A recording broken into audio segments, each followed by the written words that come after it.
muy juiciosos ay, hemos estado muy juiciosos esta semana con el tema de los micrófonos, entonces la idea es que continuemos así. Ser claro al breve y breve al hablar, ¿cierto? Pues para que todos podamos participar. Ubicarnos en un sitio donde podamos estar cómodos, sin distracciones. Entonces, la idea es que podamos disfrutar este momento y recordemos pues que todos los seres humanos somos únicos, ¿cierto? Pensamos diferente, por lo tanto pues tenemos opiniones diferentes. La idea es que podamos dialogar y podamos respetar cada una de nuestras opiniones y recordemos que hay una diversidad cultural también que nos estamos conectando, por lo tanto pues los espacios resultan más enriquecedores. Les recuerdo, mi nombre es Nora Rondón, soy neuropsicóloga clínica, especialista en evaluación neurodiagnóstica y digamos que con una experiencia en el campo de la educación y en el campo clínico. Así que, pues la idea es que hoy podamos continuar con nuestro diplomado, ya está grabándose. Hoy podamos continuar con nuestro diplomado y poco a poco pues lograr afianzar los conocimientos. Ya la otra semana continuaremos con la parte práctica. Entonces la idea es que, les decía anoche, que la idea era traer casos, ¿sí? Que fueran reales, que de pronto pudiéramos discutir acá para poder implementar estas herramientas y poder serles de apoyo. Entonces, recordemos el nombre de nuestro diplomado, Humanización de la Enseñanza mediante herramientas pedagógicas DUAR y PIR. Entonces, vamos en el segundo módulo. En este momento estamos ya en el tema de los anexos, ¿cierto? De los formularios, de los formatos que se manejan que se recomiendan manejar en la implementación del PIA. Y bueno, pues vamos a continuar. ¿Listo? Entonces, como todas las noches y hoy, vamos a hacer un breve resumen para recapitular, para retroalimentar y continuar con nuestro tema el día de hoy. ¿Listo? Entonces, eh, siempre queremos fortalecer la importancia de que nosotros estemos en constante actualización, de que no solamente nos quedemos con lo que está en el papel, sino que estemos en la web, ¿cierto? Verificando. Normalmente en las páginas oficiales de cada país del Ministerio de Educación, digamos que actualizan las páginas y suben documentos interesantes, documentos técnicos. Nosotros, pues de alguna manera, somos muy expertos en la parte empírica, o sea, experimentalmente. Yo sé que muchas de estas herramientas las hemos implementado, pero es importante que lo hagamos también de una manera técnica, ¿cierto? Donde, pues, como todo lleva un orden, todo lleva una razón de ser, ¿sí? Entonces, digamos que también tengamos esas herramientas técnicas. En el, en los documentos que nosotros dejamos en el Drive, que se les van a entregar, pues ahí también van a encontrar documentos, ¿sí? Que les apoyan y les aportan para fortalecer estos conocimientos, pero la idea es que nosotros logremos también hacer investigación, ¿sí? Entonces, eh, como ya lo hemos dicho, ya con esta vamos 3 veces que de pronto hemos visto esta diapositiva y es de que el diseño universal de aprendizaje pues es una propuesta accesible, ¿cierto? Y que el PIAR viene a complementar ese diseño universal de aprendizaje. ¿Y el PIAR qué es? El plan de ajustes razonables, que se les implementa no a todos los estudiantes, sino a los que tengan la necesidad, ¿cierto? Entonces, hablábamos del diseño universal de aprendizaje y veíamos la importancia de las 3 redes neuronales, ¿sí? De las 3 redes donde pues todas están relacionadas con el aprendizaje, ¿sí? Donde siempre decimos que en este diseño universal viene de lo más simple a lo más complejo, que la red afectiva es sumamente importante, esa red emocional, que la forma como presentamos la información, los conocimientos, también es muy importante porque de esa manera vamos a garantizar que haya una buena huella de memoria y que esta red estratégica, que es la red que nos permite utilizar esa información que guardamos para las diferentes actividades, para las diferentes situaciones, para solucionar problemas. Digamos que esta red es importante que la tengamos en cuenta en nuestros procesos. Entonces, eh,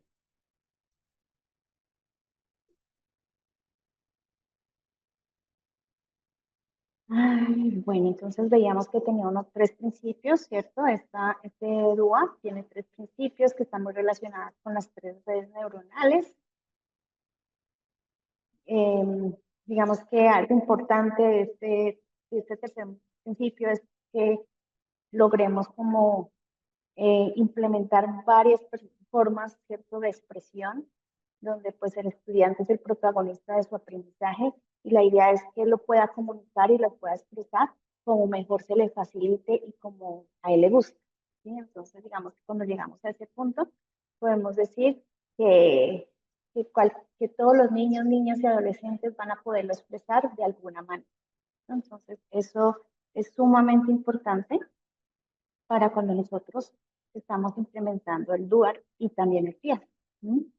Entonces, eh, entrábamos anoche a este plan individual de ajustes razonables, que es una herramienta, ¿cierto?, también de valoración pedagógica, que está muy integrada a esos apoyos y ajustes pertinentes cuando muchas veces el DUA no es suficiente. ¿Sí? Cuando el DUA no es suficiente para algunos niños, niñas o adolescentes o jóvenes, la idea es que nosotros implementemos el plan individual de ajustes razonables. ¿Sí? Entonces, eh,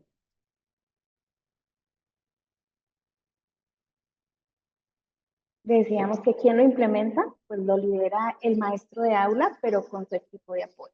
¿Y quién es su equipo de apoyo? Normalmente es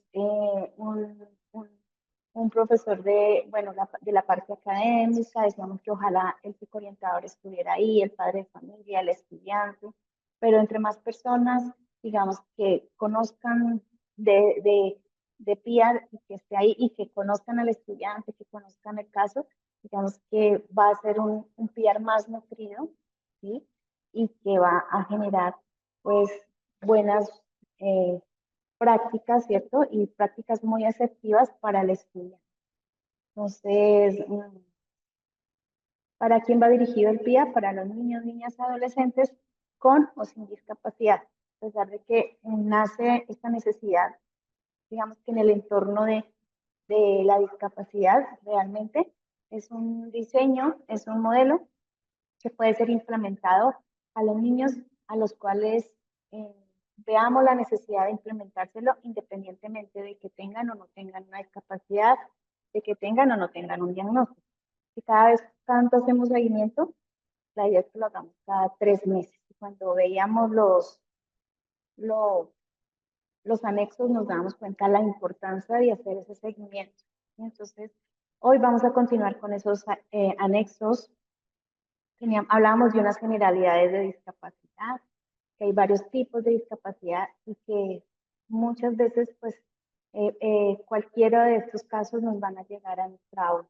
¿Sí? Entonces, que la idea es que nosotros estemos preparados, que si no conocemos sobre la discapacidad, nos documentemos, preguntemos, ¿sí?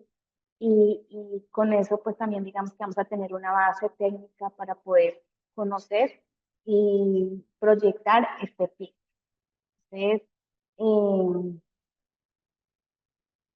decíamos que debe contener un PIAR, entonces hablamos de una descripción general, ¿cierto? Conocer el contexto, una valoración pedagógica, ¿cierto? Que está muy acorde, pues digamos que ahorita vamos a continuar con los anexos, entonces va a estar muy acorde con esos anexos. Entonces, decíamos también que era importante los informes de los profesionales de la salud, que teníamos que trabajar de manera articulada porque pues cada profesional ¿sí? Tiene su rol, ¿sí? Así como el rol del maestro es sumamente importante para este PIAR, digamos que el rol del profesional de la salud también, porque él prácticamente es el que va a hacer la valoración desde salud, va a emitir un diagnóstico y va a orientarlo desde el área de la salud. Entonces, por eso debemos de trabajar de una manera articular. ¿Qué más debe tener? Ajustes curriculares, ¿sí?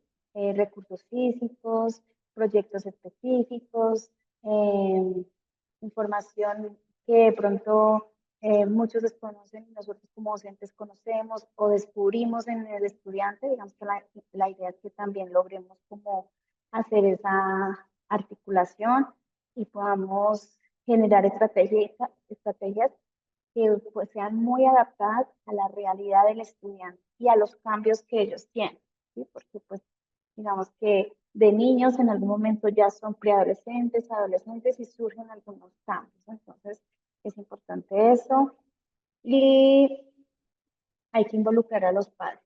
Entonces es importante también que los padres sepan qué están haciendo sus hijos, generar generar ese compromisos o esos compromisos, no solo desde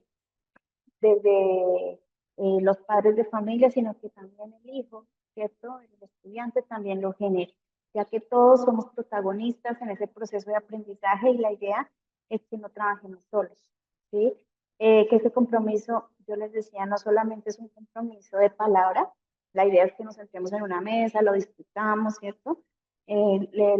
Estemos seguros de que lo han comprendido, pero también es importante de que quede por escrito y firmado, ¿sí? Muchas veces cuando uno firma, cuando uno lo hace por escrito, digamos que eso genera un efecto muy positivo que va a hacer que ese compromiso se pueda hacer una realidad y de pronto que no quede solamente proyectado. Bueno, esto ya lo hemos dicho.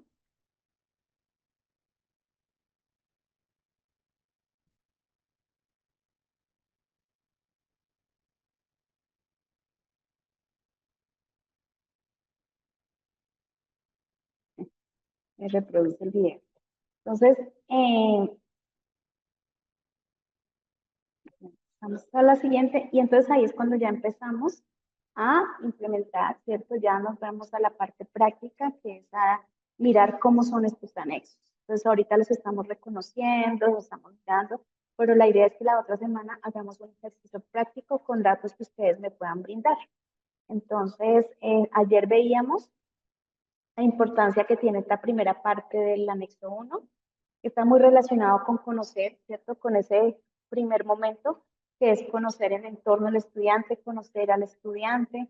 Entonces, hablábamos de esos datos generales, ¿sí? Donde toda la información que nosotros podamos recolectar, entre más nutrido, entre más información tenemos, pues vamos a tener más herramientas para poder estar más seguros al implementar este PIA. Entonces, que la importancia de que esta información ojalá la podamos recolectar de manera personal, ¿sí? Ya que eso nos va a permitir también crear una muy buena relación. ¿Se escucha? Ah, listo, gracias por avisarme. Mejora la...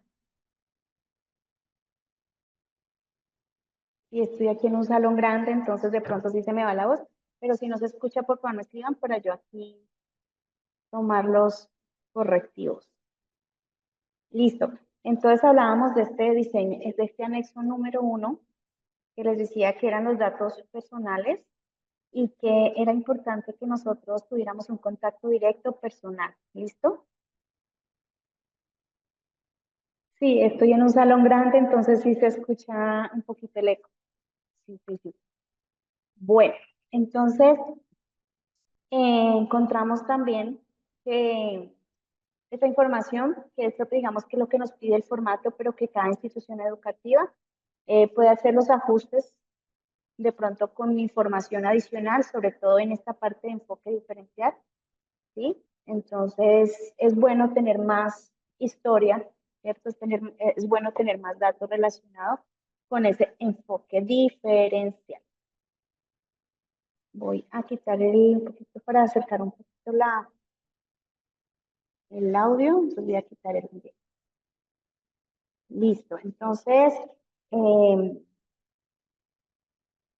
vamos con nuestro segundo formato. Aquí les mostraba como una idea que tiene una institución educativa, o sea, la idea es que podamos adaptarlo pues a nuestros gustos, ¿cierto? Pero pues que la información esté.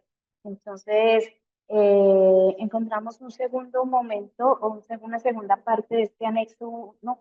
Que es el entorno de salud, que también es sumamente importante, donde la idea es que aparte de la información que nosotros coloquemos ahí relacionada con los diagnósticos, con su estado de salud, ¿cierto? Con su estado de afiliación, con su proceso de rehabilitación, digamos que ojalá podamos también tener como, pues no tanto como la historia clínica, porque recordemos que la historia clínica es personal, entonces pues si el padre de familia la quiere entregar bien, pero si no, pues digamos que no es necesario, pero por lo menos sí necesitamos una información como la valoración, por ejemplo, que hace las diferentes especialidades relacionadas con discapacidad, el plan de trabajos con ellos, ¿sí?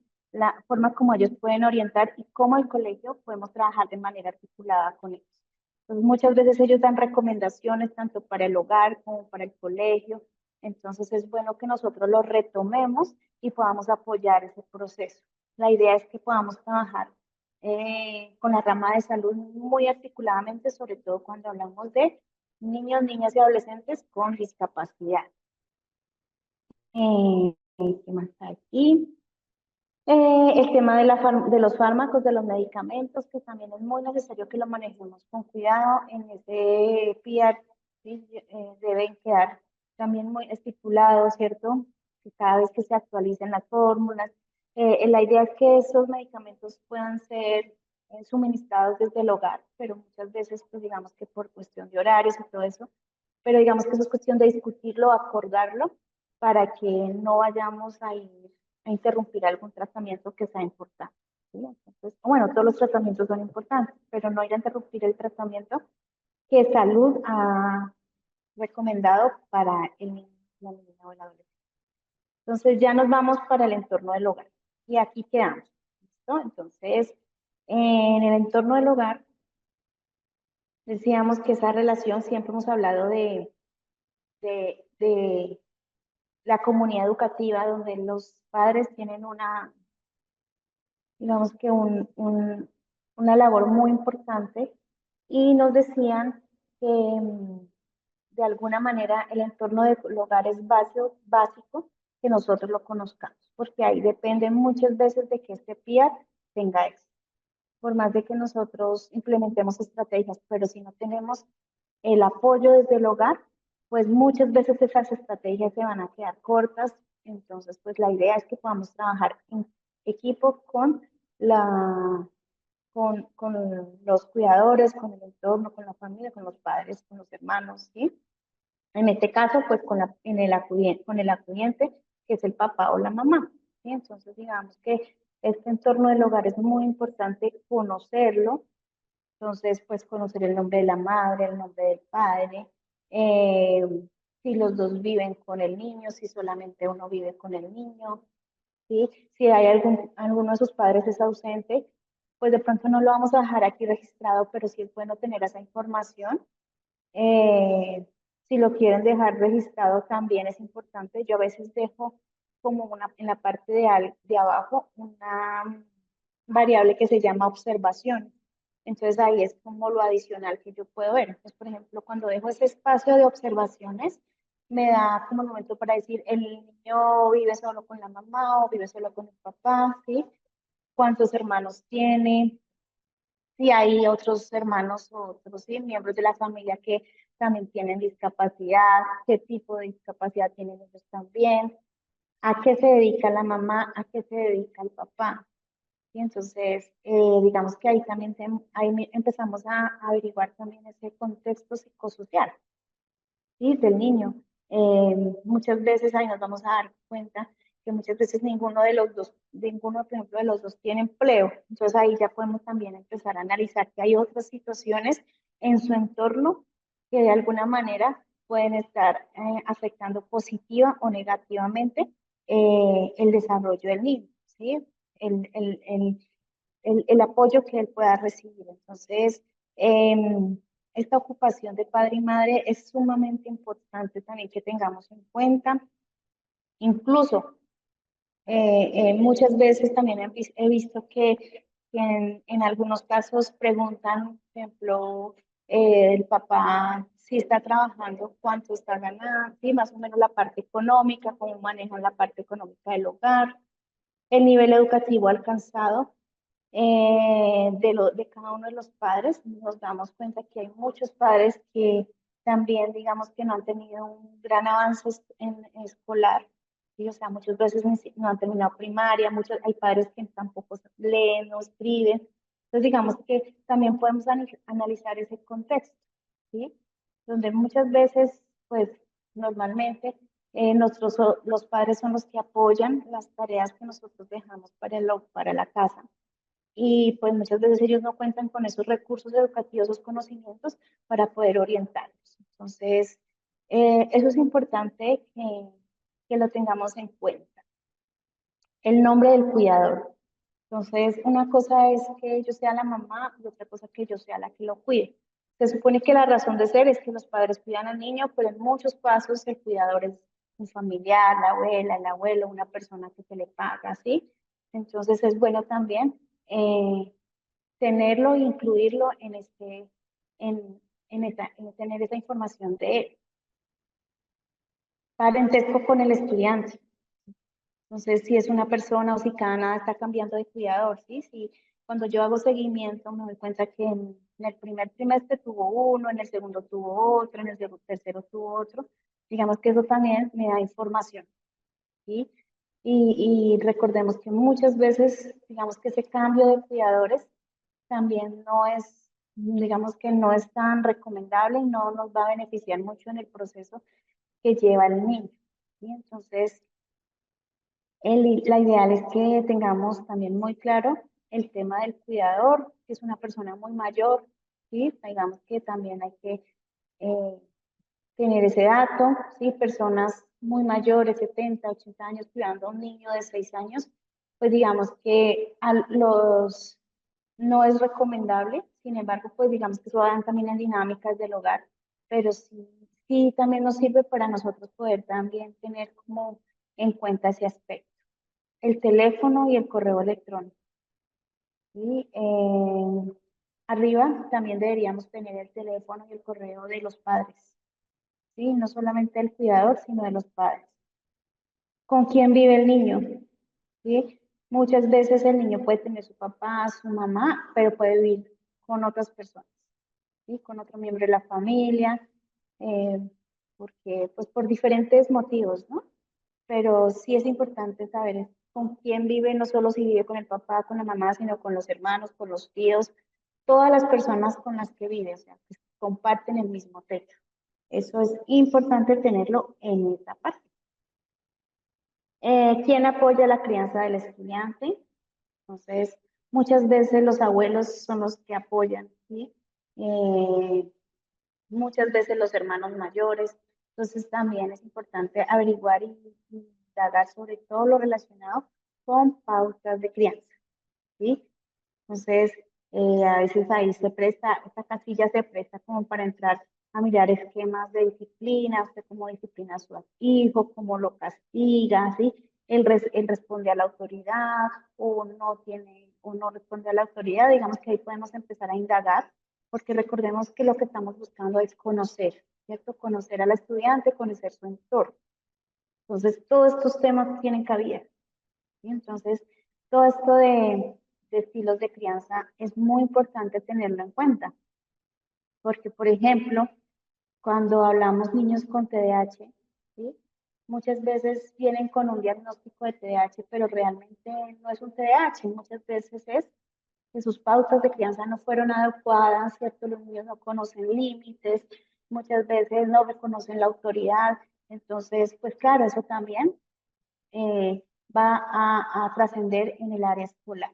Entonces, sí, claro, viene con un diagnóstico de TDAH, pero pues realmente no lo tienen, ¿sí? Es más de estilos de crianza. Eso es un ejemplo, ¿sí? Pero digamos que se puede aplicar porque lo que es el estilo de crianza y las pautas de crianza Es un tema que muchas veces afecta también la convivencia dentro de la hora escolar y a veces no lo tenemos en cuenta, ¿sí? Pero entonces sí es necesario eh, tener nosotros ese dato.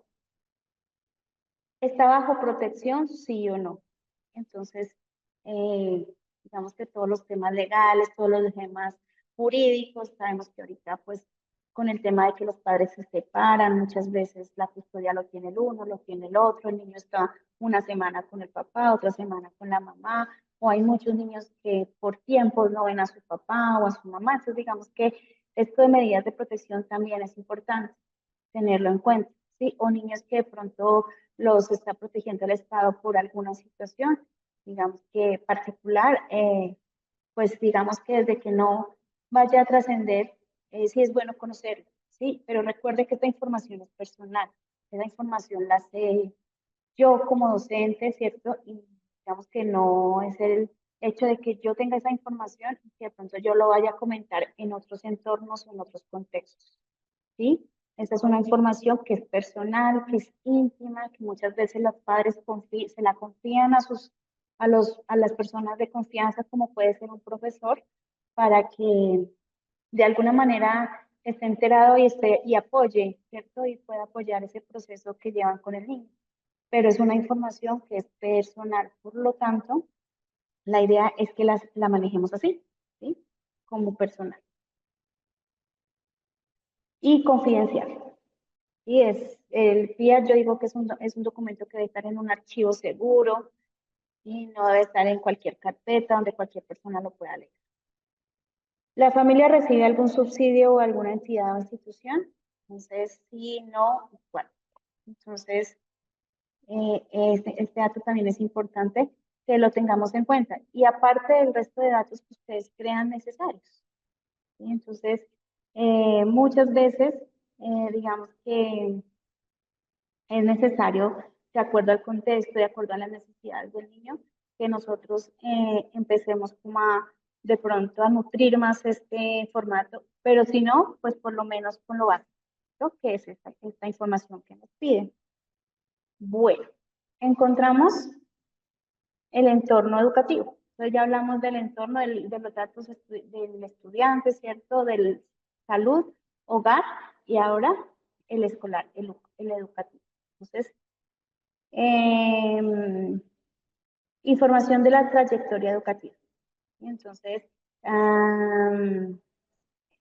si el niño ha estado en educación, en instituciones educativas, fundaciones, qué modalidad de estado, si ha estado de manera presencial, si ha estado de manera virtual, si no ha estado escolarizado, digamos que también es un tema ahí que tenemos que manejar, entonces si no ha estado escolarizado, no, y el por qué, ¿sí?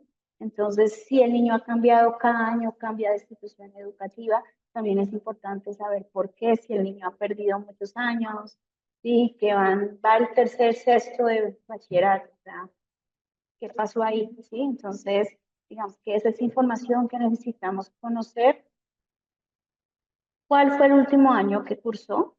Entonces, pues digamos que ese sí es un dato que, que muchas veces ellos traen sus certificaciones al momento de la matrícula. Entonces, si cursó tercero, cuarto, quinto, ¿sí? Y hay que comparar la edad, ¿sí? Si el niño me dice que va a entrar primero y tiene 9 años, digamos que, ¿por qué, cierto? O sea, hay que averiguar, a ver, y muchas veces, pues, cuando hay discapacidad, esto se puede presentar, pero si no la hay, digamos que hay que empezar a mirar qué es lo que está pasando, porque un niño, digamos que ya de 9 años y hasta ahora va a iniciar primero o ha repetido muchas veces primero, ¿sí? Entonces, esa información es importante tenerla clara. Si aprobó o no aprobó el año. Entonces, el tema de cuando reprueban el año, digamos que es un tema que hay que analizarlo con mucho cuidado. Esos niños que repiten tantas veces un año, ya es algo que yo sé que como instituciones ustedes lo dialogan, lo hablan, ¿cierto? Muchas veces recomiendan los cambios de entorno escolar, pero realmente lo que buscamos es cómo nosotros podemos apoyar ese proceso para que el niño no se quede en un solo grado, sino que pueda ser promovido, ¿sí? pero no pasarlo por pasarlo, sino porque realmente cumple los objetivos de aprendizaje. Y las observaciones, lo que les decía, o sea, es bueno que nosotros dejemos como una casillita ahí debajito de observaciones. Hay datos que de pronto no están dentro del formato, pero que son importantes, entonces en esas casillas de observaciones las podemos dejar. Se recibe informe pedagógico cualitativo que describa el proceso de desarrollo de aprendizaje del estudiante y bueno. Entonces, como les decía, muchas veces los informes de notas es muy cuantitativo, ¿sí? Y ya, ¿sí? No hay una descripción cualitativa. Y muchas veces, digamos que cuando los padres leen esos informes, cuando, por ejemplo, el terapeuta va a leer ese informe, pues listo, sí, es excelente, pero digamos que le queda faltando esa parte cualitativa. Entonces, yo sí siento que eso debemos hacerlo y más con los niños a los cuales les tenemos implementado el PIA. ¿Sí? Entonces, es importante o que les vamos a implementar el PIA, ¿sí? Este informe cualitativo. Entonces, no solamente el número, sino describirlo con palabras. Y esas descripciones seguramente van a ser diferentes para todos. No solamente para qué, no va a ser igual para el niño, porque cada uno pues tiene una situación diferente, por lo tanto, ese informe va a ser diferente para cada uno de ellos. Pues esta parte cualitativa es importante. Y que si de pronto el niño fue promovido, que esa profesora que tenía antes, la profesora que tenía antes pueda dejar un informe detallado, ¿cierto? De, de todo lo que es el avance, pero no solamente desde el número, sino con palabras, ¿cierto? ¿De qué institución o modalidad proviene el informe? Si viene de otra institución educativa, también es importante saber cuál es, ¿sí? ¿Por qué lo tenían en esa institución? ¿Qué dificultades tuvieron con la institución? ¿Qué fortalezas tuvieron con la institución? ¿Por qué el cambio de institución? ¿Sí? O modalidad, ¿sí? Muchos niños, por ejemplo, que vienen de la virtualidad, porque pues vemos que ahorita se está fortaleciendo mucho la virtualidad, ahorita hay muchos homeschool, y pues todos sabemos que a pesar de que es una muy buena alternativa de formación para los niños y niñas, pues los niños necesitan ingresar a procesos de socialización. Eso forma parte del desarrollo de ellos. Entonces, pues al tenerlos en homeschool, muchas veces, digamos que esa área se ve afectada. Sin embargo, pues digamos que estos colegios han logrado como también generar estrategias de socialización y poco a poco pues van mejorando. Pero pues la pandemia nos dejó lecciones, ¿no? Nos dejó grandes lecciones donde definitivamente pues la virtualidad no es para todos, ¿sí? Entonces es para una minoría. La idea es que podamos estar de manera presencial. Entonces aquí esto de modalidad también es importante tenerlo en cuenta. Están asistiendo a programas complementarios. Normalmente los niños con discapacidad que están en procesos de rehabilitación, a ellos también están en programas complementarios. ¿Sí? Entonces muchas veces aquí en Colombia, por ejemplo, hay una modalidad que yo he visto que frecuentan mucho, por ejemplo, es ese Kumon. Es un poco costoso, pero los niños con discapacidad van y digamos que fortalecen muchas veces esas áreas que se necesitan fortalecer y se ve en el rendimiento académico de ellos. Entonces, no solamente los programas, hay otros programas, muchas veces se les pagan profesores particulares de refuerzo, ciertos terapeutas que van y también apoyan en los procesos. Entonces, la idea es que conocer todos esos programas en los cuales están involucrados ellos, si ellos están de pronto en cursos de deportes, de arte, ¿sí? Que sean ajenos a los de colegio. ¿Listo? Entonces, es importante tener esa información ahí, cuáles. Entonces, está en natación 3 veces a la semana, está en fútbol, está en pulmón, está en refuerzos, está ta. Entonces, esa información es importante tener. Información de la institución educativa en la que se matricula. Entonces,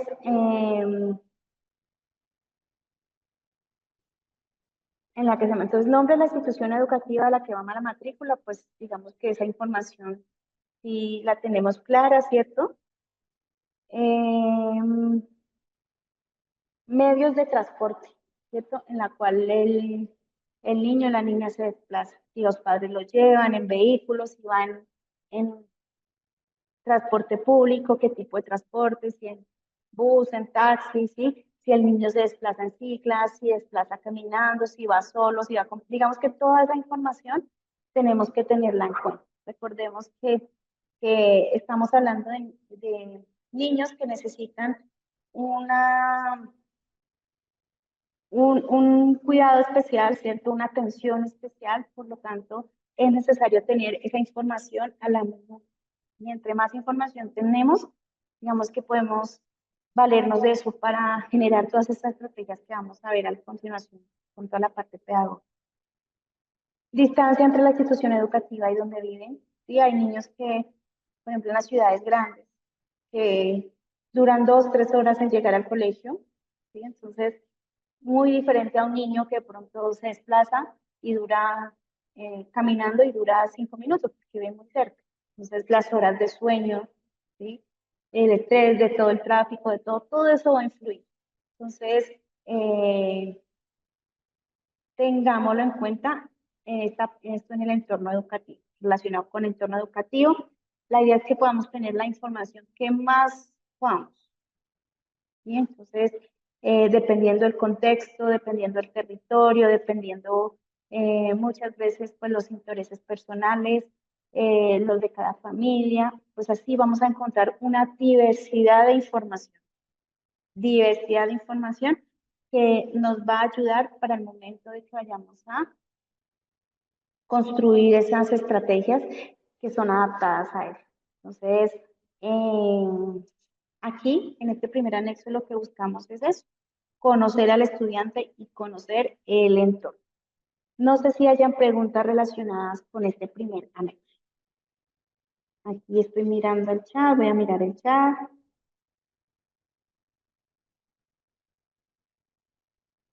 Entonces nos dice que ellos salen a diferentes partes donde comparten y disfrutan de salidas. También es utilizado por aquellos estudiantes deportistas de alto nivel. Sí. Por ejemplo, ahorita vemos que muchos niños con discapacidades de tipo cognitivo, digamos que a nivel deportivo, logran, digamos que avanzar de una manera bastante sorprendente. Entonces, digamos que todo eso forma parte de ese proceso de rehabilitación que ellos tienen. ¿Sí? Entonces, esos niños que muchas veces están en muchas actividades, actividades musicales, actividades deportivas, actividades artísticas, danza, baile, pintura, ¿sí? Todo eso va a apoyar el proceso, ¿sí? Y un niño entre más actividades esté realizando, pues tampoco es cansarlos, ¿no? Porque pues también digamos que necesitan ellos tener espacios para jugar, para compartir, para disfrutar en familia. Pero entre más actividades, digamos que esto va a hacer que el niño pueda, sus redes neuronales puedan ser mayormente estimuladas y de esa manera pues también generar muchas oportunidades para el aprendizaje. Sí, señora, estos formatos, la idea es que por lo mínimo tengamos esta información. O sea, podemos, como les decía, aquí una institución educativa lo hizo pues a su forma, ¿sí? Lo adaptó a sus necesidades, a, a su cultura institucional, bueno, ¿sí? Y al igual los podemos, pero por lo menos digamos que lo que hacen muchas instituciones es diligenciar el formato que cada Secretaría de Educación o el Ministerio de Educación emite, dependiendo pues del país, del territorio donde se encuentre. Por ejemplo, yo he visto territorios donde, por ejemplo, que hay mucha violencia, digamos que también incluyen muchos datos relacionados con eso. ¿Sí? Eh, por ejemplo, aquí en la parte en esta parte de información general del estudiante, en la parte étnica, ahí podemos también, o sea, preguntar muchas cosas. ¿Sí? Por ejemplo, aquí nosotros nunca hemos preguntado si el niño ha tenido un accidente, si el niño ha sido víctima, por ejemplo, de algún desastre natural, si el niño ha sido desplazado. Bueno, hay un conflicto armado, nos dice sí y no, pero pues realmente hay como 15 hechos victimizantes, ¿cierto? En el marco del conflicto aquí en Colombia. Y la idea es que también es muy diferente a un niño que ha sido desplazado a un niño que de pronto le han matado a sus padres. ¿Sí? Digamos que son víctimas, pero los dos tienen contextos diferentes. Entonces, muchas veces por eso estos formatos son flexibles y con nuestro grupo de apoyo pues podemos generar, ¿cierto? El formato que vamos a tener en cuenta en nuestra institución. De pronto, según el caso, también a veces necesitamos información adicional. Por eso ese apartado de observaciones es clave, ¿no? Bueno, entonces hasta aquí hemos visto la primera parte de este PIAR, que es el anexo. ¿Sí? Démonos cuenta que aquí, si nosotros logramos diligenciarlo como lo dice y tener esa información, vamos a tener claro el entorno del niño y la niña o el adolescente. Y lo vamos a tener muy claro. Y poco a poco, a medida que vayamos de pronto teniendo información, lo vamos a ir complementando, ¿sí? A medida que nosotros vamos implementando estos PIAR, nos vamos a dar cuenta que de pronto esta variable, pues no, entonces se omite, o de pronto hay que aumentarle otras variables, hay que preguntar otras cosas que se necesitan. Entonces, digamos que ahí es cuando decimos que son flexibles, que podemos eh, hacerle los ajustes que nosotros queramos pertinentes, pero no que yo como profesor solita, no. La idea es que trabajemos en equipo, ¿sí? Que podamos implementarlo en equipo, que podamos hacer esos ajustes en equipo. Bueno, diseño e implementación del PIR. No sé, sé si hayan más preguntas, aquí no he visto más en el chat. El diseño e implementación del PIR. Entonces, plan individual de ajuste razonable. Ahí es cuando anoche nos preguntaban toda la parte de la valoración pedagógica. Entonces, eh, en este anexo 2 digamos que es el anexo donde pues es la continuación, ¿cierto? Ya tenemos un panorama general del estudiante, del entorno, y ahora vamos a hacer esa valoración que es liderada también por el docente Laura, donde vamos a conocer, ¿cierto?, la participación del docente de apoyo o del docente orientador y otros profesionales que se encuentran en la institución educativa, ¿sí? Que deberán aportar a este proceso. ¿Qué quiere decir? Que en este anexo nosotros ya vamos a ir a empezar a entrar a conocer, ¿cierto?, esos intereses, todos proyectados ya a tener la información para poder crear las estrategias pedagógicas, ¿sí? Entonces, se llama Plan Individual de Ajustes Razonables, PIAR, anexo 2. Bueno, pues la fecha, la institución, la sede, pues esa información ya, los datos del estudiante que ya los diligenciamos, ¿cierto? Las características del estudiante. Entonces ya tenemos la información general del estudiante. Ahora, las características. ¿Cómo es el estudiante? ¿Sí? Es diferente a lo que preguntamos acá de información del estudiante. ¿Sí? Es muy diferente. Aquí preguntamos son datos generales. Aquí ya las características del estudiante. ¿Dónde está? Características del estudiante. Entonces, en esas características del estudiante ya es un tema donde muchas veces, pues no solamente no lo podemos hacer nosotros solos, también lo tenemos que hacer con los padres, incluso con el mismo estudiante, que son los que conocen más, pues al niño, a la niña, al adolescente, ¿sí?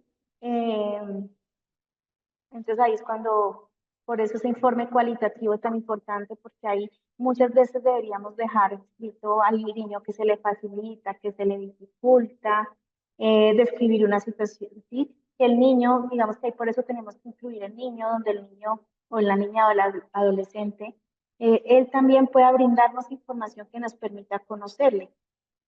Entonces, por ejemplo, ¿qué se le facilita? Entonces uno le pregunta, bueno, ¿qué materia es la que más le gusta? Entonces me gustan sociales. Y entonces uno empieza a entrar por qué a él le gustan sociales, entonces después nos damos cuenta que no es tanto sociales, sino que sociales tienen componente artístico, ¿cierto? Bonito, donde las metodologías, pues a él le empezó a gustar sociales. Entonces digamos que es empezar a generar qué le gusta al niño, cuáles son sus intereses, pero también qué se le dificulta. Entonces, normalmente uno pregunta cuando hace esas entrevistas de ingreso, ¿qué materia no le gustan? Entonces ellos dicen, algunos han dicho educación física, otros dicen matemáticas, otros física, otros química. Y entonces digamos que muchas veces esas materias que a ellos no les gustan es porque quizás no han tenido buenas notas, porque se las ha dificultado, porque no han comprendido. Entonces es bueno que tengamos el punto de vista del estudiante. Cuando nosotros le preguntamos a la profesora, perdón, a la madre o al padre de familia, la idea es que se lo preguntamos a la persona que está más cerca del niño, ¿sí? Por ejemplo, si es el cuidador. Muchas veces los padres, pues sí, ellos son los que van y ponen, pero los que realmente muchas veces conocen al niño es ese abuelo, esa persona que lo cuida, porque pues digamos que son los que están todos los días con ellos, los que están apoyando tareas. Entonces es bueno también hacerle esas preguntas a ellos, ¿sí? Para conocer estas características del estudiante. Entonces, eh, ¿qué se le facilita, qué se le dificulta? Mirar a ver si coincide con lo que el niño reporta. Mm, por ejemplo, cuando se le dificulta algo, se me dificulta la suma y la resta, ¿sí? Para un niño de primero. Entonces, ¿cómo lo han apoyado? Sí, es bueno tener la percepción del niño. Entonces, el niño dirá, no, nadie me ha apoyado. Sí, pero cuando se le pregunta a la mamá, de pronto dice, no, sí, se le están haciendo actividades de apoyo, de refuerzo, ¿sí? Entonces, eso es importante tenerlo en cuenta. ¿Sí? Porque así vamos a tener un contexto real de lo que realmente el estado del estudiante, ¿sí? Eh, em,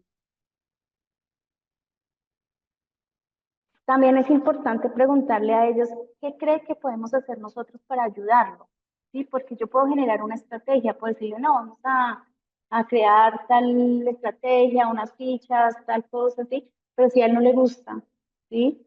Entonces digamos que es importante también conocer las habilidades del niño y de esa manera también tenerlas en cuenta para el momento de crear nuestra estrategia, que sea de acuerdo a los intereses de él, ¿sí? A los gustos de él, a lo que a él se le facilita. Entonces, para eso pues necesitamos saber qué le gusta, qué no le gusta. Eh, de pronto algunas situaciones que se presentan en los colegios es que muchas veces nosotros generamos estas estrategias igual para todos. ¿Sí? Para todos los niños que necesitan PIE. Y démonos cuenta que según estas características del estudiante, no pueden ser las mismas, porque es que todos tienen diferentes gustos, diferentes formas de ver, diferentes percepciones, ¿sí? Por lo tanto, digamos que este PIE va muy de acuerdo también a la motivación, o sea, a lo que le gusta, ¿sí? Y a lo que no le gusta. ¿Cómo lo sabemos? Pues preguntándole a él y preguntándole a sus padres. Solitos, o sea, nosotros como se entendamos a poder eh, cómo lograr conocer esa información. Entonces, ¿qué nos toca? Interactuar con ellos. ¿Listo? Bueno. Listo. Voy a habilitar micrófono. ¿Listo? Voy a habilitar micrófono. Ya un momentico.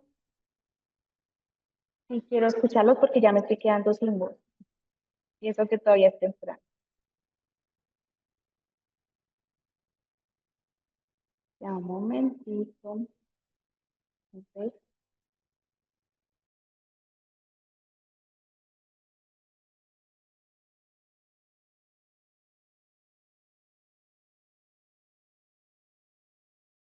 Vamos a abrir un espacio para las personas que quieran comentar, ¿cierto? Entonces vamos a retomar el último formato, el primer formato y lo que llevamos de este, ¿listo? Yo sé que desde su experiencia hay muchas experiencias enriquecedoras, ¿cierto? Digamos que muchos ya han implementado un FIAR, ya incluso nos pueden aquí complementar la información que les estamos brindando desde lo que ustedes saben. Entonces,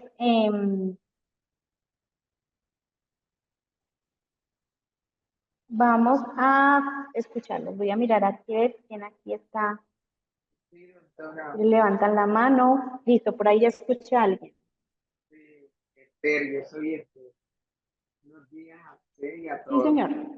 Doctora, lo que pasa, bueno, yo estoy muy interesada en esta partecita que he estado muy atenta. Acá en la institución donde yo trabajo, se requiere que acá primero sea lo de la, por eso era que yo soy la que he estado comentando sobre la valoración pedagógica.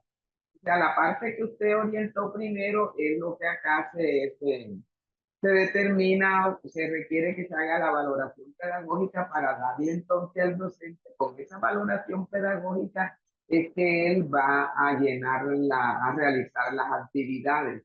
Pero yo, o sea, todavía no he tenido la oportunidad de trabajar en sí un peer, pero sí hay la necesidad y ya debo ponerme en esa tarea.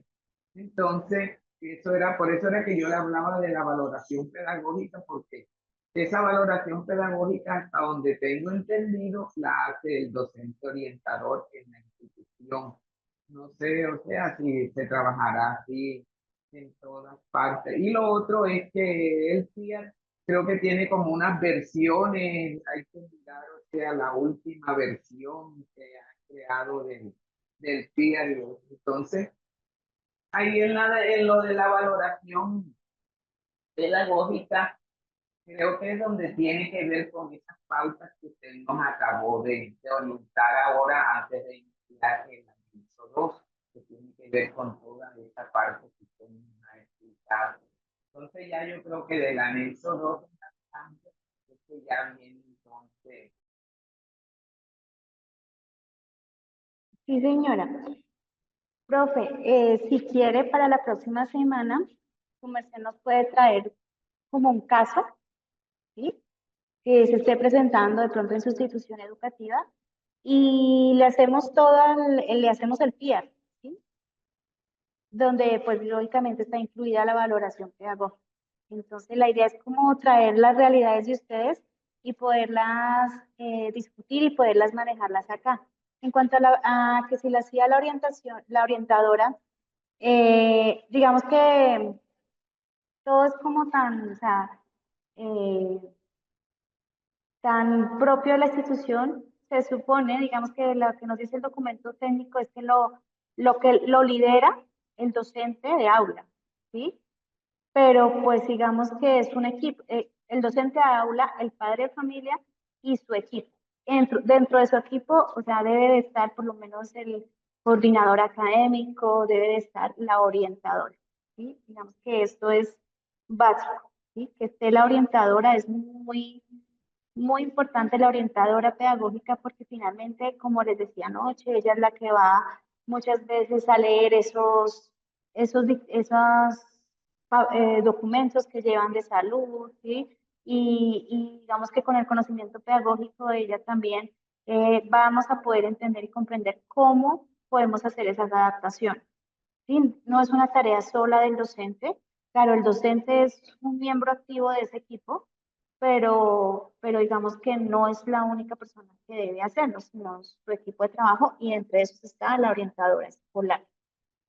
Por eso, digamos que el papel de ellos son muy importantes en este proceso. Incluso muchas veces desde ahí también ellos hacen el seguimiento al PIE. Y en algunas instituciones esa función se la han dejado a ellos, ¿sí? Pero como digo, es de acuerdo a cada institución. O sea, no, lo que nos dice el documento es, bueno, lo hace el docente de aula, porque el docente finalmente sabe, es el que más conoce al estudiante en una institución, ¿sí? Pero, pero realmente sí hay que incluir la psicoorientadora o la psicopedagoga, y es muy importante. Voy a leer, dice que sí, esto es muy importante y digamos que, por ejemplo, cuando, cuando hay varios docentes en el aula, ¿sí? Hay veces que pues hay un profesor para sociales, otro para matemáticas, otro para artes. Entonces, digamos que entre más nutrido es más, digamos, este PR va a quedar más ajustado, ¿sí? Entonces, pueda que yo como docente tenga una percepción, pueda que el otro docente tenga otra percepción, pero en algún momento vamos a encontrarnos en algo, ¿sí? Entonces, es muy diferente, por ejemplo, cómo se desempeña el niño en artes a cómo de pronto se desempeña cuando está en el área matemática. Entonces, es como sentarnos como equipo a hablar y a discutir esos temas porque, porque es necesario, ¿sí? Sin embargo, ahí estaba leyendo el último mensaje. Sin embargo, es necesario que nos pongamos de acuerdo, ¿sí? que nos pongamos de acuerdo normalmente en un grado, pues digamos que para el momento de asignar responsabilidades. Hay un director de grupo, muchas veces ese director de grupo es el que lleva la responsabilidad de, de hacer esos, de liderar el PR de los estudiantes que tenga a cargo. Sin embargo, pues también el ideal es que los otros también lo apoyen, ¿sí? O sea, los otros profesores que también están en ese aula de clase también apoyen ese proceso. Los profesores ya, sí, pues digamos que no crean esta tarea de implementar PR no es una tarea fácil. O sea, es una tarea que es muy bonita, eso sí, es muy gratificante, pero digamos que con la demanda de tareas que tenemos como docentes, muchas veces el tiempo no nos alcanza, ¿sí? Entonces, a veces, digamos que no se diligencian, no se hacen estos PIAs con la conciencia como debería hacerse, ¿sí? Con ese eh, paso a paso que es tan importante. Em, Se enfrentan a muchas barreras cuando hay este tipo de diseño de aprendizaje. Para poder nosotros eliminar una barrera, lo primero que tenemos que hacer es que identificar. ¿Sí? Entonces, sí, seguramente, y más ahorita cuando digamos que estamos en ese proceso de implementación, que hasta ahora estamos como, sí, todavía esto de los ajustes razonables no es cultura y hasta ahora se está implementando, entonces pues sí, es bueno que nosotros tengamos en cuenta que van a haber muchas barreras, ¿sí? Que van a haber muchas barreras cuando vamos a implementarlo, pero que cuando lo hacemos de una manera donde realmente podamos apuntarle a las necesidades particulares del niño o la niña, pues nos vamos a dar cuenta que los resultados son bastante satisfactorios. Que el docente de apoyo lo haga. Sí, o sea, digamos que en este sentido uno comprende porque realmente sí, son muchas tareas pero de alguna manera, como les decía, o sea, nos enfrentamos a que aquí a mañana vamos a tener muchos estudiantes en nuestra aula, sí, donde cada uno va, digamos que muchos van a necesitar un peer, ¿sí? Y la idea es que nosotros podamos proporcionar, ¿sí? Que habrán ajustes, sí, por eso les decía, esos grados tan grandes. La idea es que un niño con discapacidad esté en un grado donde no hayan, que sí, pero que no sean grupos tan extensos, porque pues realmente la responsabilidad que tiene el docente es bastante gran, alta. Ujú. Sí, es importante conocer, ¿cierto? Porque como ya lo habíamos hablado, muchas veces uno ve la dificultad, pero no sabe qué hacer. Y más cuando uno no recibe apoyo del hogar, ¿sí? Digamos que esos casos son bastante frecuentes, ¿sí? Donde muchas veces ven al colegio como una salida, como una ir a dejar a mi hijo allá, ¿cierto? Y ya. Y no solamente con los niños con discapacidad en general, ¿sí? Donde ven en la institución educativa como un lugar donde allá los van a tener y ya, ¿sí? Pero pues digamos que muchos padres tampoco son conscientes del papel que ellos juegan en ese proceso de aprendizaje. Se rebotan los casos. Dios, yo digo que de aquí a mañana deben haber ajustes, ¿cierto? En el campo educativo para que de alguna manera se pueda dar respuesta y evitar ese rebote de casos, porque yo estoy segura que si se rebotan los casos no es porque quizás no queramos, sino que muchas veces no contamos ni con el tiempo ni con el conocimiento de cómo hacerlo, ¿sí? Entonces, ese rebote de casos, eso también se da en todos lados. Eh, Ujú. Muchas veces la orientadora, digamos que sí brinda ese apoyo, muchas veces la orientadora es la que forma parte de ese equipo de apoyo, ¿sí? Pero en sí el que, digamos que el que lidera el PIAR, el que lidera ese proceso, es cada profesor, ¿sí? El profesor es el que va a liderar ese PIAR, porque como lo dicen aquí, eh, son los que más conocen al estudiante, ¿sí? Entonces, son los que interactúan con ellos diariamente, son los que de alguna manera, pues, tienen más conocimiento de la situación de cada uno, ¿sí?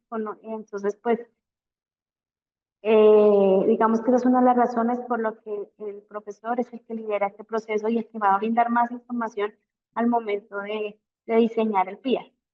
Cuando hay un padre que también conoce muy bien a su hijo, también ellos brindan mucha información, pero desde la parte académica del docente. Dice,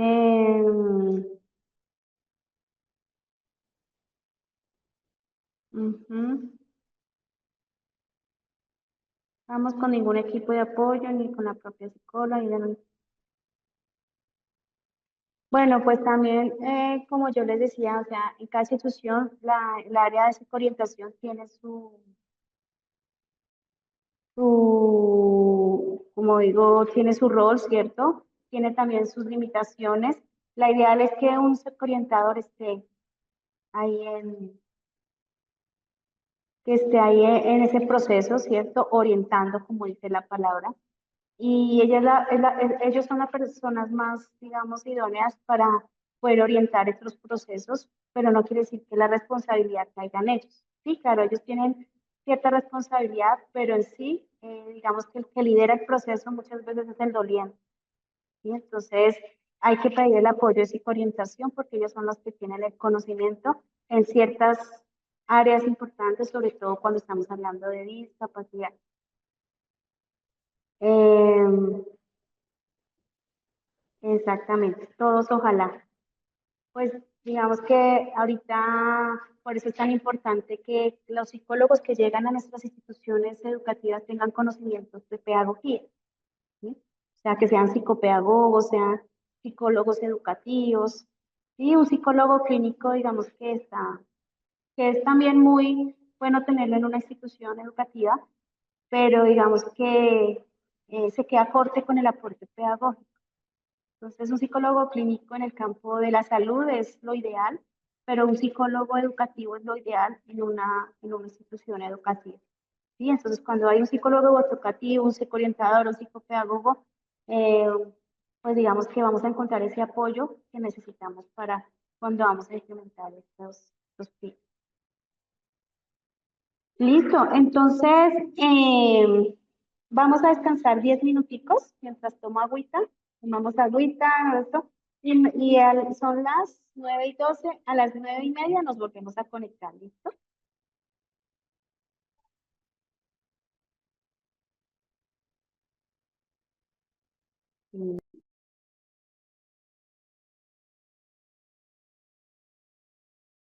Listo, vamos, nos tomamos un cafecito, agüita y volvemos ya en 10 minuticos.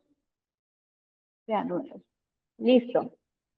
Entonces aquí en lo que podemos decir es que necesitamos que identificar las barreras de aprendizaje y empezar a mirar y a mirar opciones de cómo hacemos para que esa barrera poco a poco vaya desapareciendo. ¿Sí? Entonces aquí encontramos este gráfico donde es por cada área, de pronto aquí colocamos solo las matemáticas, pero sí es necesario que nosotros desde nuestra área podamos hacer los ajustes que creamos que sea pertinentes. Por eso ese ajuste no lo hacemos nosotros solos, ¿sí? Yo vengo de profesora de matemáticas, yo tengo pues mis bases pedagógicas, didácticas, conceptuales, ¿cierto? Para enseñar la matemática, ¿sí? Pero, por ejemplo, frente a una discapacidad, por ejemplo, frente a un autismo, ¿sí? ¿Quién es la que sabe de ese tema más que la que sabe de cómo es cuál es el cuadro clínico de esa discapacidad? Pues, ¿quién es ahí? La psicóloga, hay muchos colegios que ahorita están empezando a contratar neuropsicólogos y colegios privados. El psicólogo, el psicoorientador, que es la que sabe, ¿cierto?, cómo es que es eso del autismo. Nosotros podemos estudiar, podemos de alguna manera documentarnos, ¿sí? Pero realmente, pues digamos que técnicamente la que debe conocer ese tema, ¿quién es? La, la psicoorientadora, la psicopedagoga, ¿sí? Entonces, por eso es que es tan importante que esté ella, pero también que esté el padre de familia, porque es que resulta que esto no lo vamos a plantear todo. Si ya tenemos una información que recogimos, entonces aquí tenemos unos objetivos que normalmente estos objetivos son comunes, ¿sí? El objetivo que tenemos para todos los estudiantes, que es el general, ¿sí? Pero cuando yo ya voy a implementarlo a nivel individual, es cuando yo empiezo a identificar qué barreras pueden haber en este niño, ¿cierto? Que me impidan que el niño logre ese objetivo, ¿sí? Entonces, cuando yo identifico esas barreras, entonces ahí es cuando muchas veces yo digo, no, este niño no me va a poder contar hasta 50, pero si yo lo estimulo, si yo le hago, si yo, sí, entonces voy a ponerle el objetivo de cuánto, no me va a contar hasta 50, pero por lo menos hasta 10. Y entonces hacemos esa estrategia metacognitiva que les hablaba anteriormente, donde le poníamos a él el reto, ¿sí? Entonces por eso es que invoca involucrar a los estudiantes en este pie. ¿Sí? Bueno, mira, ¿tú cuánto crees o cuánto te retas o cuántos números de, digamos que te vas a esforzar para aprender? Entonces vas a decir, no, voy a esforzarme a decir, ve, del 1 al 20. Entonces él tiene muy claro cuál es su objetivo. El padre de familia también lo tiene claro. El profesor también lo tiene claro. ¿Sí? Lo estamos consiguiendo el objetivo de pronto al ritmo de aprendizaje del niño. Ya después nos vamos a dar cuenta que ese niño después no nos va a contar hasta 20, sino hasta 30, hasta 40, pero la ideal es que podamos hacer como ese ajuste, ¿sí? De acuerdo a la capacidad de aprendizaje del niño. Sí, que listo, que el niño tiene que hacer 100 cuclillas, bueno, 100 ejercicios, 100 abdominales. Eso es exageración, la verdad. ¿Sí? 100 abdominales, pero pues digamos que él de pronto no cuenta con un estado nutricional óptimo para eso. Entonces, ¿qué pasa? Voy a, voy a bajarlo de nivel. ¿Sí? ¿Cómo? Con la información que me brinda salud, con la información que me brinda. Entonces, salud me va a decir, mire, este niño no tiene capacidad sino para realizar, ¿sí? Máximo tanto, porque su estado nutricional es tal. Entonces, yo voy a asumir, eso sí, yo les recomiendo siempre asuman las recomendaciones que les dé salud. Fuera de eso tengo el apoyo de la psicoorientación, fuera de eso tengo el apoyo del padre de familia y fuera de eso pues yo estoy como profesor. ¿Sí? Y fuera de eso el niño es consciente de eso. Entonces el mismo niño se va a poner su reto, ¿sí? Su logro, que no va desencaminado al logro general de todo el equipo. No es de que yo lo tenga a unos haciendo abdominales y a él sentado o de pronto haciendo otro, jugando o haciendo otra actividad. No, el niño puede estar haciendo la misma actividad, pero conforme a su ritmo y de acuerdo a su funcionalidad. ¿Sí? Entonces, escoger cada una de las áreas, mire que la clave aquí está en identificar la barrera. ¿Sí? Cuando yo identifico la barrera, puedo generar un ajuste razonable. ¿Sí? Ajuste razonable de acuerdo a la necesidad que tenga el niño, o la niña o el adolescente. ¿Sí? Esa es la clave. Entonces, así en las diferentes áreas, la otra semana vamos a estar haciendo ajustes razonables en cada una de las áreas, pero pues me gustaría que ustedes trajeran los casitos, ¿listo? Para que sea más funcional. Entonces, aquí, ¿qué objetivo? Las barreras, ¿sí? Que pueden haber y qué voy a hacer. Y entonces aquí el niño va a aprender a contar hasta 20, ¿sí? ¿Qué barreras puede haber? Pues puede haber desinterés, desánimo, pero como el niño ya de alguna manera ha hecho un compromiso, pues digamos que él se va a esforzar. Sin embargo, es importante conocer aquí qué barreras hay. Entonces resulta que el niño en el aula de clase hacen mucho ruido, ¿sí? Entonces el niño eso es una barrera. Que el niño de pronto no tiene los implementos, ¿sí? Lo que necesita. Yo diría que eso no puede ser una barrera, pero pues en algunos casos, digamos que puede que para el niño eso sí sea desmotivante, no tener que llevar no poder llevar su libro, sus implementos de estudio, ¿sí? Entonces, ¿qué hago? Pues a veces los papás, los profes nos toca de todo, o sea, muchas veces hacer acuerdos con los padres, ¿cierto? Ahí por eso los metemos a ellos, para que puedan obtener el libro, para que puedan obtener el cuaderno, para que puedan tener lo que ellos requieren para el desempeño en su área, ¿sí? Que si el niño está en un plano, ya cambiando de caso del niño con desnutrición, ¿sí?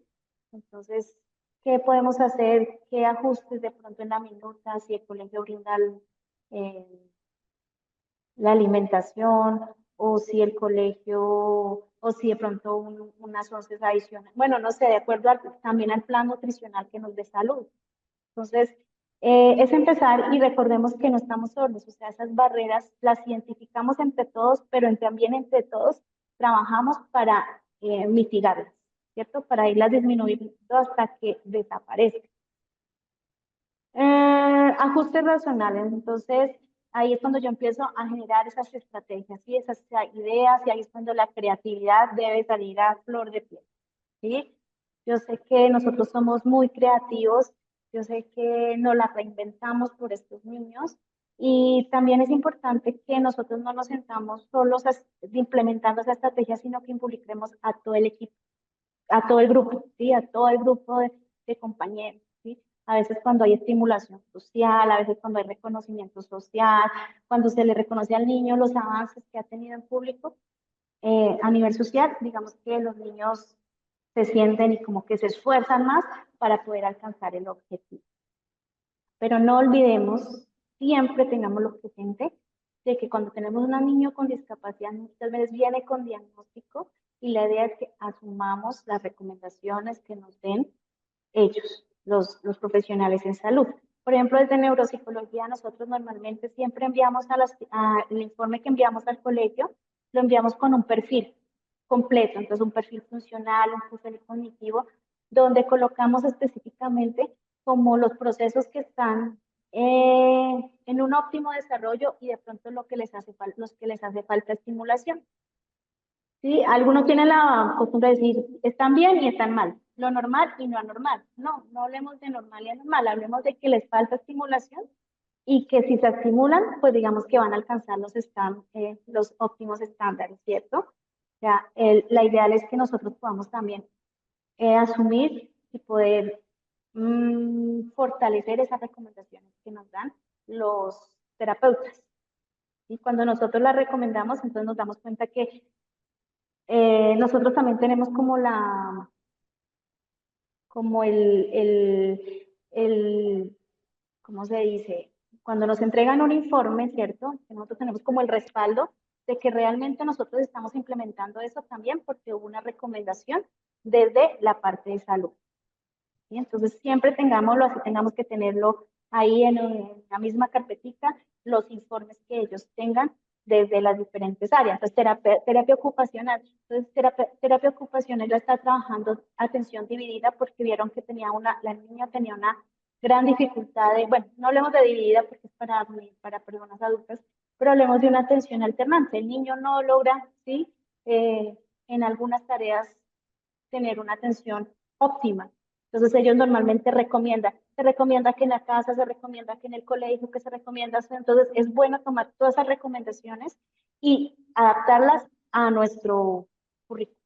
¿Sí? Entonces, si yo quiero fortalecerle la atención al niño, ¿será que por medio de la matemática lo puedo hacer?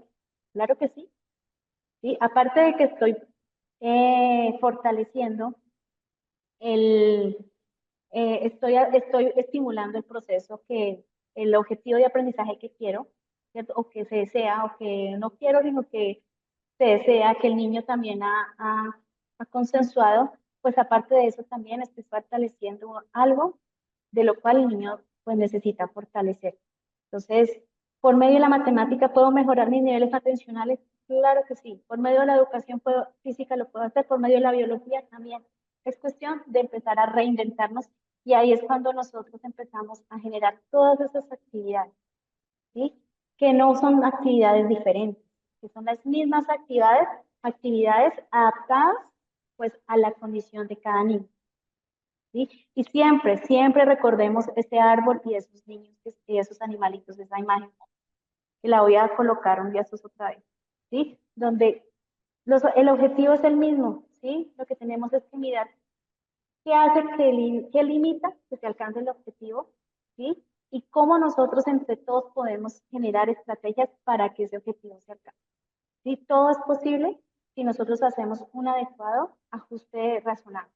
Entonces, el lunes vamos a traer un ejemplo y vamos a tratar de de hacer ese ajuste razonable con estos formatos. En el chat les dejé un formato completo, ¿sí? Para poder hacer ese, donde está todo el PIAR. Entonces, la idea es que lo fiemos, lo miremos, esa es una tarea que queda, ¿sí? Para poder hacer el ejercicio que queremos hacer en marzo. Dice, tengo unas dificultades para hablar, escribir y leer. Espérame que se me fue. Escribir y leer presenta un CI de 68 y déficit cognitivo, pero él entiende lo que se le explica, pero no lo puede expresar. Digamos que este niño, pues el primero, pues sí tiene un CI de 68, tiene dificultades para expresar su lenguaje de manera verbal. Entonces ahí ¿qué hemos de hacer? ¿Sí? Entonces es lo que ya venimos, conocer al niño, su entorno, toda la cuestión, tener muy claro ese reporte clínico de salud, ¿cierto? Donde esté ese CI 68, ese es un número, ¿sí? Pero muchas veces nosotros no comprendemos ese 68.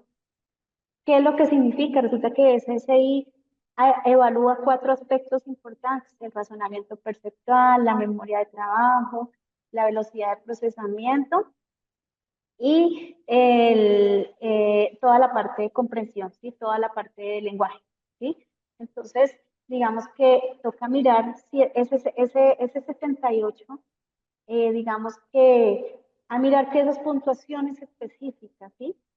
Yo voy a traerles un caso el lunes de un CI, ¿sí? Donde nos vamos a dar cuenta que el niño siempre va a tener una opción para aprender, ¿sí? Pueda que el niño en lenguaje no me diga ni una palabra y pueda que en la prueba que se le hace La corazoncita, ¿cómo amanecen? ya espérenme un momentico, silencio. ¿Dónde verá?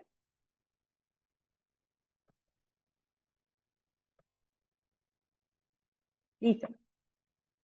Entonces pueda que el niño en esa prueba le haya ido re mal porque no tiene lenguaje expresivo, ¿sí? O sea, no logra hablar, pero pueda que en otra escala sí le haya ido bien. Entonces, cuando tenemos que mirar la escala, y ahí es cuando va la coordinado con psicoorientación, que ya la que nos va a decir, no, mire, este chico lo podemos trabajar por este lado porque en este lado le fue bien. Resulta que él le fue muy bien en razonamiento perceptivo, en oso no presenta déficit, ¿sí? Claro, nosotros al promediar las 4 escalas me sale un 68. ¿Sí? Que nos dicen, no, es un déficit cognitivo, él no aprende, ¿sí? Pero no, realmente cuando vamos a la minucia nos damos cuenta que de ese 68 se divide en 4 aspectos y uno de esos aspectos es el que está mal, ¿sí? El que muchas veces es el que más presenta dificultad, pero este lo tiene perfecto. Vamos a trabajar con ese, vamos a fortalecerle ese para que ese arrastre los otros, ¿sí? Y aparte de eso, pues también el trabajo de las recomendaciones que nos dicen los, los los profesionales en salud, ¿cierto? Los terapeutas. Entonces, esto es muy importante lo que escribes acá, ¿sí? Porque, porque a veces digamos que el hecho de no es que, listo, no lo puede expresar verbalmente, pero ¿de qué otras formas lo puede expresar? ¿Sí? ¿De qué otra forma lo puede expresar? Si el niño no me lo pudo expresar por palabras porque pues tiene una dificultad relacionada con eso, pues al menos motive para que lo exprese con señas, con mímica, con arte, con un dibujo, con un cuadro, sí, pero no nos podemos limitar a que solamente lo exprese de una manera sabiendo que esa es su limitación, ¿sí? Bueno, entonces, y comprende muy bien, o sea, eso es una ventaja grandísima, ¿sí? Cuando hay una muy buena comprensión, lo que quiere decir es que el niño está aprendiendo, que la información la tiene ahí guardada y que trata de expresarla de alguna palabra. No puedo con palabras, entonces, ¿cómo la puedo expresar? De otra manera. Entonces, ese es el ajuste que yo digo, listo. No me la puedo expresar con, con palabras, entonces el niño lo va a expresar por medio del arte, ¿sí? Tienen TDAH en asignaturas de inglés en inteligentes, pero sin apoyo y la comprensión de su familia, cree que es una ayuda profesional. Bueno, si el niño ya tiene un diagnóstico de TDAH, porque recordemos que el TDAH es un cuadro clínico, ¿sí? Entonces, si el niño ya lo tiene, digamos que normalmente cuando ellos tienen TDAH también reciben apoyos no solamente desde neuropsicología y psicología y terapia ocupacional, sino también desde psiquiatría. Entonces, digamos que ahí tenemos que mirar, y por eso esta primera parte es tan importante, la de qué fármacos que está tomando, ¿sí? Si el niño tiene TH, lo deben de tener con algún medicamento, ¿sí? Debe estar en terapias, porque es que nosotros poder asumir toda esa responsabilidad solos no lo logramos. O sea, necesariamente necesitamos que él esté en un tratamiento médico también, ¿sí? Digamos que hay casos de casos. Un niño con TDAH donde su comportamiento muchas veces, sí, sobre todo cuando es hiperactividad, impulsividad, pues digamos que solos no lo vamos a poder lograr, porque es una condición biológica, neurobiológica, que hace que el niño sea así, ¿sí? Que el niño actúe de esa forma. Por lo tanto, necesita estar en tratamiento médico, ¿sí? Si no está en tratamiento médico, por más que yo quiera hacerle, yo podré diseñar muchas cosas, pero es que esto del PIAR no es solamente es una tarea mía, o sea, necesitamos que también los padres pongan de su parte, lo lleven, que salud, por eso es que digamos que todo es un trabajo articulado. Si el niño no me llega con un tratamiento médico adecuado a nuestra aula de clase, se va a hacer un 8 y por más de que yo quiera controlarlo, no lo voy a poder lograr. ¿Mm? ¿Por qué? O me dedico a él o me dedico al resto, ¿sí? Digamos que por eso es tan importante conocer también los diagnósticos con los que llegan nuestros niños, nuestras niñas, nuestros adolescentes. ¿Sí? Es importante conocerlo. Si se relaciona bien con sus compañeros. Como le digo, hay mucho TDAH que está diagnosticado, pero realmente no es TDAH. Muchas veces es pautas de crianza, figura de autoridad, es cuestión de, digamos que todo aquello de todos los sistemas de disciplina, ¿sí? Porque ahorita pues todo eso se está confundiendo con TDAH. Entonces, cuando realmente es un TDAH, realmente se necesita un tratamiento médico. ¿Mm? Y aparte de eso, pues toda la intervención que hace psicología y todo lo que hace pues el área de la parte escolar. ¿Listo? Entonces, teniendo ya se relaciona bien con su mañana y ese cuarto primario. ¿Sí?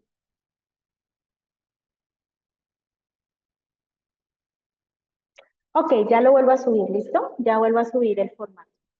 Este es un formato pues que digamos que se adapta como no colocamos digamos que aquí, porque sabemos que aquí en Colombia pues muchas veces los ministerios hacen sus documentos técnicos, en otros países también hacen sus documentos técnicos, pero digamos que la línea que le estamos dando acá es como lo mínimo que debe tener cualquier PIAR en cualquier lado, ¿sí? Por eso les decía eh, que podemos estarlo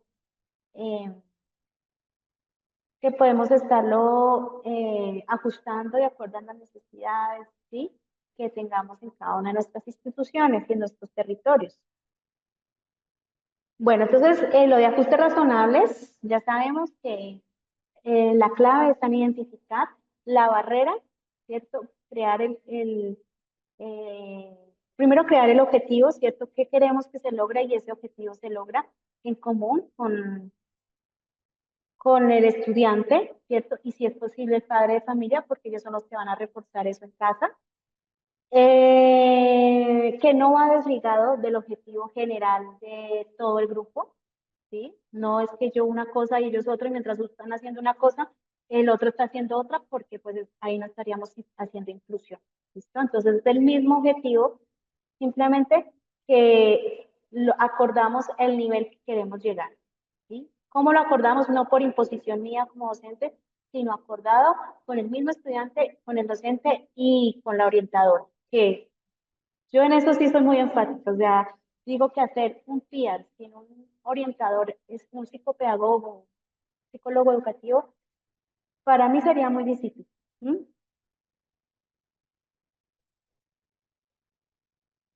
No le agrada colorear, a la niña no le agrada colorear. Toca mirar, ahí nos toca mirar, ahí en este caso nos toca identificar a ella qué le gusta, ¿sí? ¿Qué le gusta? Porque es por eso es tan importante conocer los gustos y los intereses que nos da este anexo uno, ¿sí? A ella qué le gusta hacer. Créame que ahorita en esta, yo no sé, pero esta generación hay muchos que no les gusta pintar, ¿sí? Unas generaciones pasadas que ellos eran felices pintando, coloreando, Pero algo común que me he podido dar cuenta últimamente es que esta generación de niños que están ahorita en primaria no les gusta colorear. Yo digo, ¿será que la pandemia tuvo que ver algo? Porque a nivel general veo que no les gusta colorear, ¿sí? Entonces, pues, nos toca mirar qué intereses tienen. Entonces me dicen que les gusta cantar. Entonces, por medio de eso, ¿cómo podría llegar a hacer para que ella se motive y aprenda, ¿cierto? Y que lo pueda expresar de una manera que a ella le guste, por ejemplo, con el canto, ¿sí? ¿Será que si poniéndole canciones puedo mejorar su atención? Claro que sí, 100%. ¿Sí? Una de las estrategias más eficaces para mejorar niveles atencionales es por vía auditiva.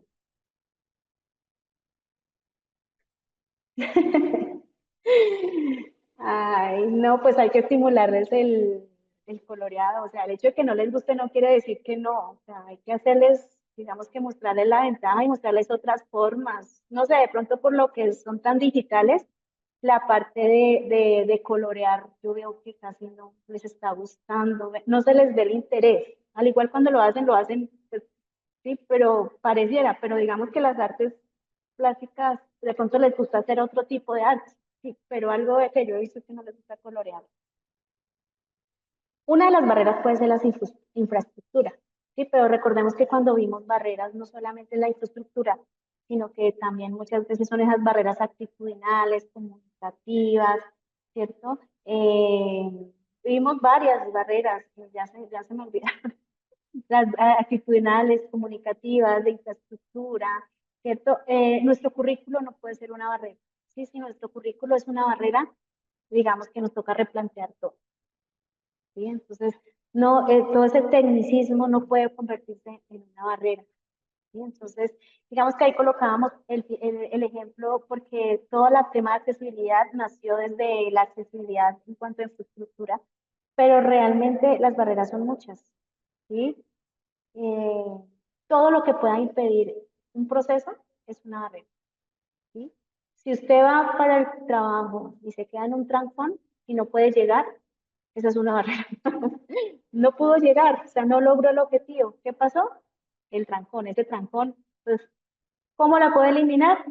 Yendo, de pronto mirando otras opciones de vía, ¿cierto? Saliendo más temprano, no sé, ¿sí? Pero hay que eliminar y hay que mitigar esa barrera. ¿Sí? Un niño, ¿sí? Un niño que tenga, que tenga alguna dificultad cognitiva, ¿cierto? Y que llegue al aula y que de pronto no encuentre la forma como comunicarse, la forma como, eso es una barrera, ¿sí? Tengo que facilitarle esquemas de comunicación. ¿Cómo se los facilito? Conociendo al niño. ¿Sí? Si de pronto el niño no es que no puede hablar, no sepa hablar, sino que de pronto tiene alguna dificultad emocional que lo hace sentir tímido, que no le gusta hablar, que no le gusta decir, ¿sí? Entonces, digamos que ahí es por eso tan importante conocer nuestros niños y nuestras niñas y más a estos niños que están dentro de nuestro pie, ¿sí? Bueno, entonces, eh, por la textura. Vea pues, mira que vamos llegando a cositas minuciosas, ¿sí? Vamos llegando a cositas minuciosas y nosotros nos pusiéramos a ver a todos esos niños que no les gusta colorear porque debe haber alguna razón. Y ese niño que dice es que no me gusta y que llora y que se bloquea cuando van a leer o cuando van a escribir, hay alguna razón, ¿sí? ¿Qué pasó con ese niño? Cuando nosotros identificamos qué pasó, digamos que ahí estamos ya estamos mitigando algo, o sea, estamos ya identificando qué es lo que está sucediendo con ese niño, porque a veces la barrera no es que no le guste, sino que detrás de ese no me gusta hay algo. Si ya dejó de presentar y ya, pues ya se lo voy a pasar. Bueno, entonces vamos a colocar nuevamente. Vamos aquí a sumarlo.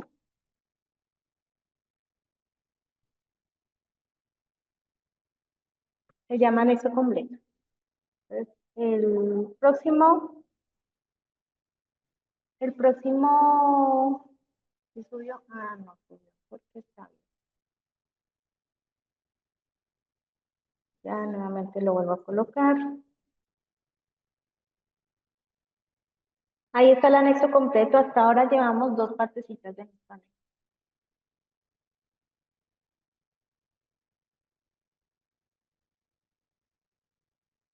Listo, ya subió.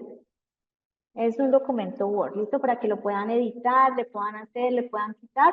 La próxima sesión les voy a dar espacio para que puedan compartir pantalla, listo, y podamos socializar si alguno está interesado en que socialicemos uno de sus casos. Si no, pues yo al igual traigo uno para poderlo socializar.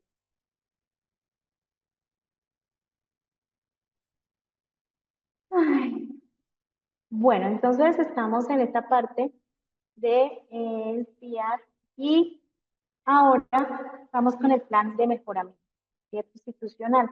¿De dónde surge un plan de mejoramiento? Pues muchas veces, pues de cuando yo no he logrado, ¿cierto? Cuando de pronto con ese ajuste razonable todavía no logro alcanzarlo, entonces ahí es cuando tengo que, por eso es tan importante ese seguimiento, ¿sí? Ese seguimiento que yo realizo. Y que ese seguimiento, a pesar de que se hace durante un año, no se elimine en el año, sino que podamos dejar esa evidencia para que continúe el siguiente año, ¿sí? Tener una línea base, porque eso nos va a permitir hacer ese plan de mejoramiento. Si yo veo que por más estrategias que implementé, ¿cierto? Algo falló, es importante identificar cuál fue la falla. Bueno, me pongo a mirar, entonces la falla de pronto fue que no hubo apoyo en casa, ¿sí? Entonces alguien ahí falló. Recuerde que habíamos firmado un compromiso, ¿sí? Que de pronto el niño enfermó, ¿sí? Y entonces, pues, por más que quisiéramos, no alcanzó, o el niño en medio de su discapacidad, en lugar de avanzar, tuvo una recaída, ¿sí? Porque eso también sucede. Entonces, ahí va. Por ejemplo, ahorita pienso en los niños que, por ejemplo, tienen un diagnóstico que no es una discapacidad, pero, por ejemplo, niños con tratamiento de cáncer. Son niños que muchas veces sus niveles cognitivos disminuyen, o sea, su estado de salud no está óptimo. Sin embargo, son niños que no los podemos desescolarizar, ¿sí? Entonces, incluso hay una ley que nos dice que estos niños hay que llevarles hay que llevarles el estudio a casa, ¿sí? Si los niños pueden ir al colegio, bien, ¿sí? Y si no, pues hay que llevárselos. ¿Por qué? Porque hay situaciones que se pueden presentar de un momento a otro, por ejemplo, con el caso de los niños también que sufren algún tipo de accidentes y pasan mucho tiempo hospitalizados, ¿sí? Y que pues tiene un proceso de rehabilitación. ¿Será que nosotros como institución nos olvidamos de ellos? No, la ley nos dice, y es muy clara, ahorita no me acuerdo cuál es esa ley, por ejemplo, aquí en Colombia, donde nos dice, independientemente, o sea, la salud, las dificultades de salud no puede ser un limitante para que la educación no pueda llegar a ese nivel, ¿sí? Entonces, muchas veces digamos que el niño no tiene una discapacidad, pero sí tiene una situación de salud que es transitoria, y muchas veces tenemos que también a emplear estos ajustes razonables con ellos. Por ejemplo, los niños que están con quimioterapia, ¿sí? Son niños que muchas veces sus alteraciones cognitivas son bastante fuertes y no porque tenga un déficit cognitivo, sino que el mismo medicamento, ¿cierto? El mismo tratamiento hacen que se alteren su funcionamiento cognitivo. Entonces, realmente con ellos debo de implementar un PIAR urgente, ¿cierto? Donde él pueda alcanzar los objetivos de acuerdo a la condición que ¿sí? Entonces, de acuerdo a la situación que esté viviendo. Entonces, es importante tener en cuenta eso. Bueno, bueno, entonces estábamos aquí en el anterior, donde decíamos del plan de mejoramiento, donde por eso realiza el seguimiento, ¿sí? Donde tenemos que empezar a, ahí sí como dice, a mirar a ver dónde fue la falla. Y en alguna vez sí, es que tengo como algunas dificultades de señal y pareciera que se va. Entonces, voy a acercarme más del celular, más aquí para que no haya problemas con eso. Voy a quitar la cámara, que también no me quita. Listo. Entonces, la idea es que nosotros podamos hacer esos ajustes y hacerle seguimiento, porque al hacerle seguimiento constante, nosotros vamos a identificar las fallas. ¿Sí? ¿En qué se falló? ¿Quién falló? Y nuevamente, o sea, no es cuestión de decir falló, entonces dejemos así, ya no entrenó. Digamos que ahí viene la actividad de mejora. Entonces, ahorita ese plan de mejora, digamos que es implementado en casi todas las instituciones, entonces identificar cuáles fueron las fallas, colocar y identificar qué se va a hacer, quiénes son los responsables y en cuánto tiempo. Y entonces, en un mes esperamos que el niño, sí, que los padres cumplan con el compromiso que realizaron, es hacer el apoyo pedagógico, el apoyo externo, ¿cierto? El refuerzo externo, o que lo lleve a sus, ¿cierto? Que pueda implementar el esquema que recomendó Salud, que es el esquema de terapias. Bueno, digamos que dependiendo la causa, así mismo. Que de pronto el problema no fue de compromiso de los padres, sino que de pronto tuvimos fallas como docentes, ¿cierto? De pronto no tuvimos el tiempo para dedicarle, eh, eh, para poder crear las estrategias que habíamos planteado, no las implementamos todas. De pronto en el mismo plan de evaluación no le dimos la oportunidad al niño que fuera evaluado conforme a las capacidades, ¿cierto? De acuerdo a sus intereses. Entonces, digamos que todo eso hay que evaluar. ¿Sí? ¿Qué vamos a hacer? Un plan de mejora. ¿Sí? En cuanto, entre más rápido posible sea, es mejor. Entonces, esta parte la vamos a ver la próxima sesión a detalle, ya con un ejemplo. Y entonces vamos ahorita, la idea es que reverifiquen el formato que les envié por el chat, que lo bajemos y lo podamos diligenciar con un caso que ustedes tengan en su aula, ¿sí? Y ese es el que vamos a socializar la próxima clase, ¿no? Entonces, ese es por lo menos hasta la segunda parte, o sea, ajustes razonables, me gustaría que lo pudiéramos diligenciar. Si ustedes ya han diseñado un PIA, si ya han hecho un PIA, digamos que también es bueno que de pronto nos lo quieran socializar, que nos cuenten su experiencia. Ya lo comparto nuevamente. Listo, ya lo comparto, ese documento. Entonces, si tienen alguna experiencia, la idea es que también en la próxima sesión podamos hacer más discusión frente a esa experiencia que ustedes han tenido desarrollando el PIA. ¿Listos? Al igual, pues toda esta información que les estoy dando queda en el Drive. ¿Listo? Si alguno necesita algo en especial, me avisa y por medio del chat se le podemos brindar. ¿Listo? Entonces, estaríamos culminando hoy nuestra clase. Nos estaríamos viendo entonces el lunes. Recuerde que todavía nos quedan 3 sesiones, lunes, martes, miércoles, de 6 a 9, 9:15, que estamos terminando todos los días. ¿Listo? Entonces los invito para que el lunes estemos nuevamente conectados. Recuerden que si quieren ser certificados, ya se les ha dado la información para que lo puedan hacer. Y si no, pues de lo contrario, pues de todas maneras este aprendizaje es algo que nos va a nutrir y va a fortalecer nuestros procesos. Entonces, pues muchas gracias a todos y nos estaremos viendo nuevamente conectando el lunes a las 6 de la tarde.